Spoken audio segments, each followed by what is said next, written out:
He just wanted his medication refilled, the same prescription he'd been taking for 15 years to keep the nightmares quiet and his hands steady. But the new receptionist barely looked up from her computer screen, rolled her eyes at his faded Marine Corps t-shirt, and told him to take a seat with everyone else. What she didn't know was that the quiet man in the corner had earned his silence in the jungles of Vietnam, and exactly 3 hours later, an entire Marine platoon would walk through those hospital doors, not in anger, but in brotherhood. Welcome to the human story. Before we begin this powerful tale of disrespect, loyalty, and the unbreakable bonds of the Corps, tell me in the comments what state you're watching from today. And if you believe once a Marine, always a Marine, hit that subscribe button. These stories need to be told. The VA hospital sat like a concrete monument to bureaucracy on the outskirts of Phoenix, its beige walls and fluorescent lighting designed to strip away dignity one form at a time. Inside,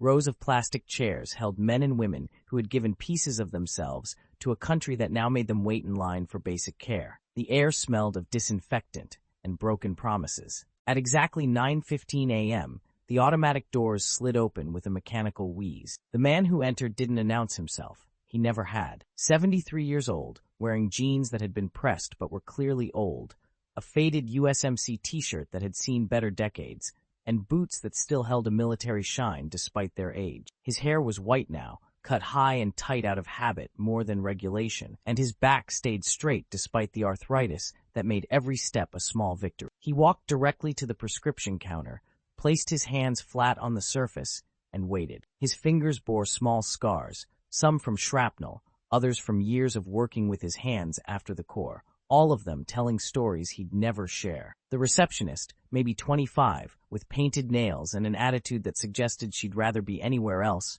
didn't look up from her computer screen. She was scrolling through social media, occasionally typing responses to messages that were apparently more important than the man standing patiently in front of her. After 3 full minutes, she sighed dramatically and glanced up. "Yeah?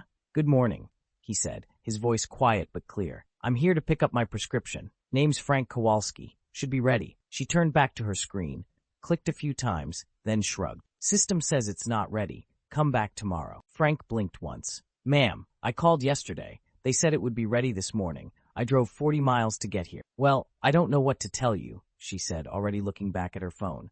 "System says what it says." Next, an older woman behind Frank stepped forward, but he held up a gentle hand. "Miss, could you maybe check again? I've been taking this medication for 15 years. Same prescription, same day every month. Dr. Martinez's office confirmed it yesterday." The receptionist looked up with an expression that could freeze coffee. "Look, Grandpa, I don't care if you've been taking aspirin since World War II. The computer says it's not ready, so it's not ready. Maybe try learning how technology works before you come wasting our time." A few people in the waiting area looked up. Some shifted uncomfortably. One older veteran in a wheelchair started to say something, but Frank caught his eye and shook his head slightly. "I understand," Frank said quietly. "Could you tell me when it might be ready? I'm not your personal secretary," she snapped. "Figure it out yourself.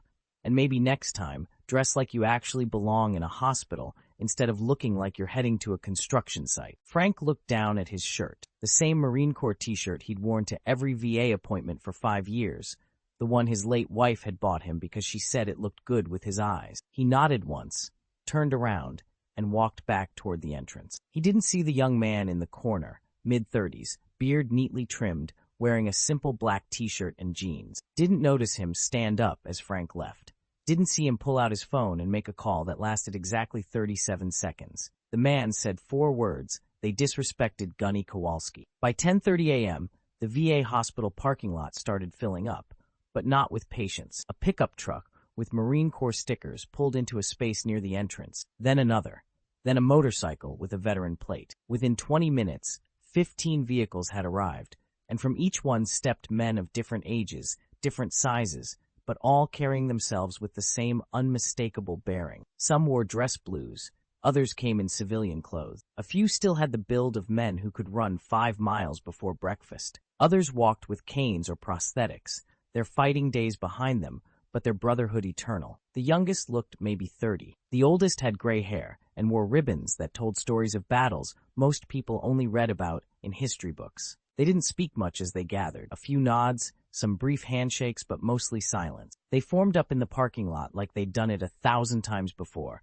which many of them had. No one gave orders. No one needed to. They simply knew. At exactly 12:18 p.m., they walked through the automatic doors of the VA hospital. The reception area went quiet. Conversation stopped mid-sentence. People looked up from magazines and phones. Even the fluorescent lights seemed to hum more softly. 15 Marines in a loose formation, moving with purpose but without aggression, approached the prescription counter. The same receptionist was there, still scrolling through her phone, still oblivious to the fact that the entire atmosphere of the building had just changed. She looked up and froze. The Marine in front, a man in his 50s with silver hair and the kind of presence that made rooms pay attention, stepped forward. His dress blue uniform was immaculate, ribbons telling a story of service across 3 decades. He placed his hands on the counter in exactly the same spot Frank had stood hours earlier. "Ma'am," he said, his voice carrying the authority of someone who had led men into combat. "This morning, you had a visitor, 73 years old, white hair, Marine Corps shirt. He came for his prescription." The receptionist's eyes darted left and right, looking for an escape route that didn't exist. I see a lot of people." Frank Kowalski, another Marine, said from the formation. "Gunnery sergeant, retired,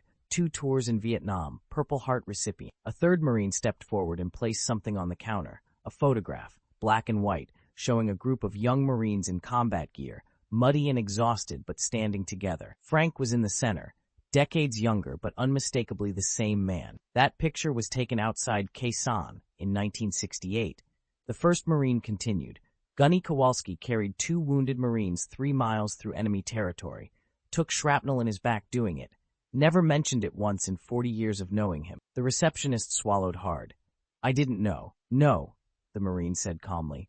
"You didn't. You saw an old man in a t-shirt and decided he wasn't worth your time. You told him to learn about technology. You mocked the way he dressed." The waiting room had gone completely silent. Even the children had stopped making noise, sensing something important was happening. Another Marine, this one younger, stepped forward. "Ma'am, that man taught half of us how to be Marines. Not the uniform stuff, the real stuff. How to take care of your brothers. How to do the right thing when nobody's watching. How to serve something bigger than yourself." A Marine with a prosthetic leg moved closer to the counter. "He visited me in the hospital when I got back from Afghanistan. Came every day for 2 weeks. Never talked about his own service. Just made sure I knew I wasn't alone. He helped my family when my dad died," added another. "Showed up with groceries, helped with the funeral arrangements, never asked for anything back." The first Marine reached into his pocket and pulled out a folded piece of paper. "This morning, after you treated him like he was nothing, Gunny Kowalski drove home and wrote this." He unfolded it and read aloud. "Maybe the young lady was having a bad day. People have bad days. I hope tomorrow is better for her. Semper Fi." The silence that followed was the kind that changes things permanently. The Marine folded the paper back up and placed it on the counter next to the photograph. "We're not here for an apology. We're not here to make a scene. We're here because Frank Kowalski would never speak up for himself, so we speak up for him." He looked directly at the receptionist. "That prescription he came for? It's for PTSD. The nightmares from Vietnam never really stop. He's been managing them for 50 years, but he still needs help sometimes. He drove 40 miles this morning because he ran out yesterday, and he was too polite to call and complain when you turned him away." Remaining. Another Marine placed a second photo on the counter, this one in color, more recent, showing Frank at a Marine Corps birthday ball, surrounded by younger Marines, all of them smiling. This was taken last November. Every year, he pays for dinner for Marines who can't afford it. Every year, he makes sure nobody sits alone. He's done it for 20 years. The receptionist was crying now, silently, but nobody looked away. The lead Marine reached into his jacket and pulled out a small bottle of prescription medication. "We stopped by Dr. Martinez's office on the way here. Funny thing, his prescription was ready yesterday, just like he said. System error, apparently." He placed the bottle on the counter. "We'll make sure he gets this. But here's what you need to understand. Frank Kowalski earned his respect in places where respect meant the difference between coming home and not coming home. He doesn't need to prove anything to anyone, but he deserves better than being treated like he's invisible." A woman in scrubs approached from behind the counter, apparently a supervisor who had been watching from the back office. She was older, maybe 60, with kind eyes and the bearing of someone who had seen enough to know when something important was happening. "Gentlemen," she said quietly, "I owe you and Mr. Kowalski an apology. This isn't how we treat our veterans. It's not how we treat anyone. The lead Marine nodded once. Ma'am, we appreciate that, but the person who needs to hear it isn't us.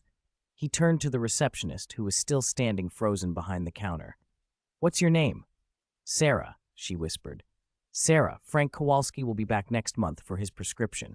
Same time, same day he's been coming for 5 years. When he walks through that door, you're going to see him. Really see him. Not an old man in an old shirt, but a Marine who served his country and a man who spent 50 years taking care of other people. Can you do that? Sarah nodded, tears still flowing. Good. He picked up the photograph and the folded letter. We'll keep these. Reminders. The Marines didn't say another word. They simply turned and walked out the same way they had come in, together, silently, with purpose. The automatic doors slid shut behind them, and suddenly the fluorescent light seemed too bright and the disinfectant smell too strong. By 2 p.m., a photo had been posted to a private Facebook group for Marines. It showed 15 men standing in formation outside the VA hospital, no explanation needed. The caption simply read, Semper Fidelis means always faithful, to our country, to our Corps, and to each other. Within hours, the post had been shared across every military social media group in the Southwest. Not for drama, not for outrage, but for remembrance. Comments poured in, not angry rants, but stories. Hundreds of stories about Frank Kowalski. He helped me find a job when I got out, taught my son how to throw a proper punch and when not to use it. Never missed a Marine birthday, always brought cake, fixed my car when I couldn't afford a mechanic, sat with me at my wife's funeral when nobody else knew what to say. Story after story of a man who had spent 40 years after his service still serving, still taking care of his brothers, still living by the values he'd learned as a young Marine in a jungle far from home. Frank Kowalski never saw the Facebook posts. He didn't use social media, didn't own a computer, still preferred handwritten letters and phone calls. He spent that afternoon the same way he spent every afternoon, working in his garden, reading a book about World War II history, and preparing dinner for one. But something had changed. The next morning, when he went to the hardware store for garden supplies, the clerk recognized him. You're Frank Kowalski, right? The Marine? My buddy saw the post about what happened at the VA. Frank looked confused. Post? Nothing bad, the clerk assured him quickly. Just people talking about how you've helped them over the years. Good stuff. At the diner where Frank ate breakfast every Sunday, the waitress, a young woman working her way through nursing school, approached his table with coffee and a small American flag. Mr. Kowalski, I wanted to thank you. For what, sweetheart? My brother Marcus is a Marine. He's stationed in Japan right now. He called last night and told me to look out for you, said you helped him when he was going through a rough patch a few years ago, said you probably wouldn't remember. Frank smiled slightly. Marcus Rodriguez? Good kid. How's he doing? Really well, thanks to people like you. She placed the flag on his table. Breakfast is on the house today, and every Sunday if you'll let us. Frank started to protest, but she held up a hand. Sir, with respect, this isn't charity. This is a thank you. There's a difference. The following month, when Frank walked into the VA hospital for his prescription, something was different. The automatic doors seemed to open more smoothly. The fluorescent lights felt less harsh. And behind the prescription counter, Sarah looked up immediately when he approached. Good morning, Mr. Kowalski, she said, and her voice carried a warmth that hadn't been there before. Your prescription is ready. Dr. Martinez's office called to confirm everything was processed correctly. Frank nodded. Thank you, Sarah. I appreciate that. As she handed him the medication, she paused. Mr. Kowalski, I owe you an apology for how I treated you last month. It was unprofessional and disrespectful, and I'm sorry. Frank looked at her for a moment, then smiled. Not the polite smile he gave to strangers, but the real one, the one that had comforted scared young Marines 50 years ago. Sarah, we all have bad days. What matters is what we do with the good ones. Thank you for taking care of this today. He turned to leave, then paused. And Sarah? That young man in the corner last month, the one who made the phone call? Thank him for me, would you? Sometimes it's nice to know people are watching out for you. As Frank walked toward the exit, he passed the waiting area where veterans sat in the same plastic chairs, dealing with the same bureaucracy, fighting the same battles with forms and systems and indifference. But something was different now. People looked up when he passed. A few nodded. One older veteran, a man Frank had never met, stood up as he walked by. "Semper Fi, Gunny?" "Semper Fi," Frank replied quietly. Outside, the Arizona sun was bright and warm. Frank got in his truck, the same Ford he'd been driving for 12 years, and sat for a moment before starting the engine. On the passenger seat was a letter that had arrived that morning, postmarked Camp Pendleton, California. He'd read it 3 times already, but he opened it again. "Dear Gunny Kowalski, you don't know me, but I know you. My grandfather served with you in Vietnam. He used to tell me stories about a Marine who never left anyone behind, who always made sure his men were taken care of, who led by example instead of by orders.